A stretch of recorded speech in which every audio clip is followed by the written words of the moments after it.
graph is really crystal clear. The larger the delta G, the weaker the acid.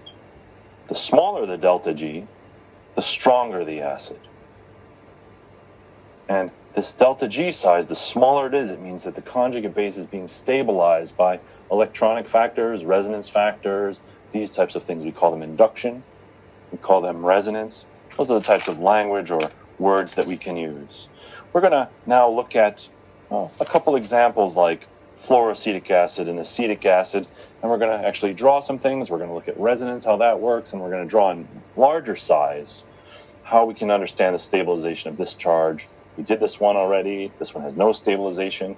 We looked a little bit about induction for acetate, but we'll look at resonance for acetate as well. So that's what we're moving on to now.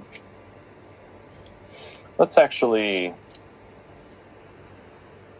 draw two acids. We'll draw acetic acid, and we'll draw fluoroacetic acid right next to each other. Okay, and we're going to draw water next to both of these.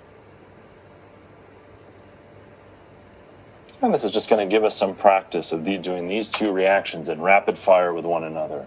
We've already done these today to some extent, so again, this is a way for us to keep practicing. We're using this as the base.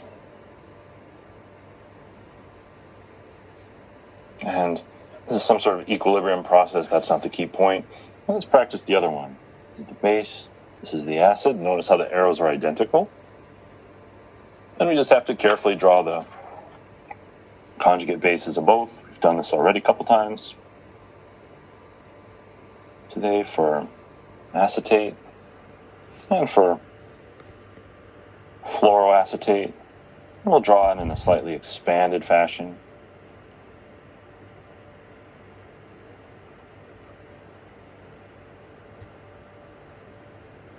I'll just pause a minute. I know I'm drawing quite fast. I should slow down a little bit, let you catch up. Again, the practice of doing this together and then re-practicing and rewriting it on your own time will help you become proficient when I ask you to do it on my time during an exam. Looking at this, watching videos, you will not internalize this. Very few people have what's called a true photographic memory. Actually, in my long life, I haven't met anyone really with photographic memory yet. So the only way to learn this for us mere mortals is to practice by writing and doing. And that's how we get better. At least that's how I get better at things. That's my best advice for how you can get better at this. So from an induction point of view, this bond is polarized. There's partial positive charge here. And we have that here as well. So both acetate and fluoroacetate have some level of induction. These things help stabilize this negative charge, making this bond easier to break. But fluoroacetate, or fluoroacetic acid, has another polar bond in it, and it has a little bit more, or another location of partial positive charge in it. So fluoroacetate has two ways to stabilize this negative charge. Acetate has one, and this is reflected in the very different pKa for the two, 4.75 and 2.7. This number 2 I'd like you to memorize and have at your disposal. 4.75 is one of yesterday's numbers. So fluoroacetate, or fluoroacetic acid, is more acidic by induction. It has an additional stabilizing event built into the molecule. It helps stabilize the resulting conjugate base. That makes this bond even easier to break. All carboxylic acids also have resonance. Let's just take acetate or fluoroacetate, it doesn't matter. But let's see how carboxylic acids can also stabilize by resonance. We'll just take the conjugate base acetate. We know there's partial positive charge here from induction, but if we can distribute this negative charge and share it across multiple atoms, then this species becomes even more stable. So I want you to think, what would a resonance structure be for acetate? How would we draw it? You need to draw two resonance or mechanistic arrows to move these electrons somewhere else in the molecule. You should follow the rules Dr. Marine has taught you. If you didn't do good on resonance on the first exam, you're going to have to learn this sometime. It's not going to just go away because you were indifferent to studying it at the time. For those of you who have felt great or have good confidence in the resonance, you know right to do with what I'm asking you. You should be able to take this negative charge and distribute it through two-arrow process. We call this process resonance. You should be able to distribute that negative charge onto another atom. Resonance has the effect of stabilizing otherwise very reactive or high energy species. Putting a negative charge on a molecule, acetic acid would much rather be in its neutral form. But when it acts as an acid, it gives up a proton, and it kind of does so with some level of ease. This bond can break. This resulting species, while being unstable, more so than this, has stabilization events. One is induction, partial positive charge here. The other one is resonance. Both of these things have the ability to distribute this unfavorable negative charge across the molecule that translates back into making this bond easier to break. We can see in direct comparison that fluoroacetic acid obviously has induction from the carbonyl group. We could draw a resonance structure for this carbonyl group, and it has another inductive event or inductive effect with a very electronegative atom sucking electron density out of this bond and putting some partial positive charge here. So again, this is the two major effects my goal was to explain to you today. One was induction, one was resonance. Let's just continue on with this idea of induction in the form of carboxylic acids. That's our main focal point for today. I want to see how these inductive effects can become cumulative.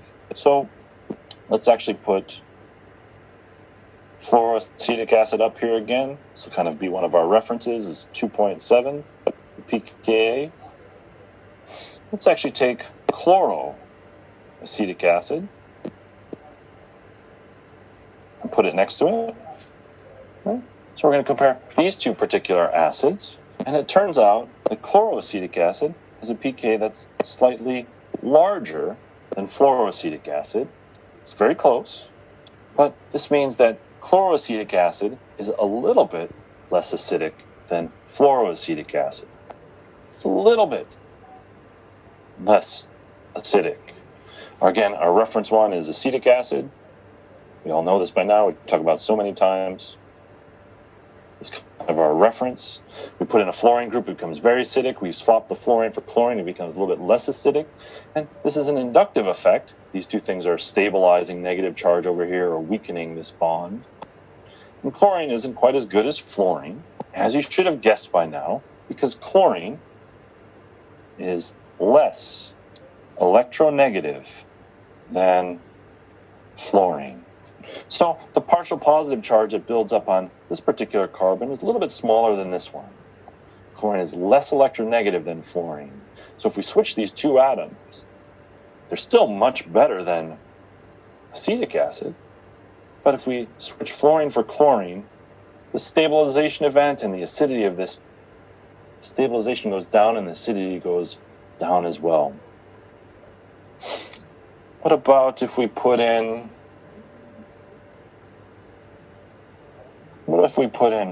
three fluorine groups? What if we put in three fluorine groups here? These are all fluorines. I'm much better at drawing on markers where I can hide my mistakes with big, fat, thick markers and have a little bit hard time hiding my mistakes and poor penmanship from you diligent viewers here. But this is trifluoroacetic acid. We've switched all three hydrogens for fluorines. We know if we switch one, the acidity drops. If we switch with chlorine, the acidity goes up a little bit. But now we have three polar bonds here. We have delta plus being built up into this carbon atom from these three highly polar bonds. Fluorine's the most electronegative atom in the periodic table. If we were to draw its conjugate base, this is the conjugate base of trifluoroacetic acid. This name, not super important for us. But This is an acetic acid group with 3 fluorines on it. And we have significant partial positive charge here. Think how these bonds can help stabilize this negative charge, and what would the effect be on the pKa of this molecule? Obviously, it's going to go down and down and down. The pKa now is 0.23. This is a very strong acid. The properties of trifluoroacetic acid compared to acetic acid are quite distinct. About 10,000 times more acidic than this one, just by introducing these fluorine groups. So these effects of induction that we're seeing here by chlorine, fluorine, multiple fluorine groups, these are electron withdrawing groups. These are electron withdrawing groups. They have the effect of pulling electron density away. They're much more electronegative than carbon or hydrogen, for example. And we know that with positive charge here, that stabilizes the conjugate base, that makes this more acidic. Well, if electron withdrawing groups help stabilize this negative charge and make things more acidic, you can imagine what will happen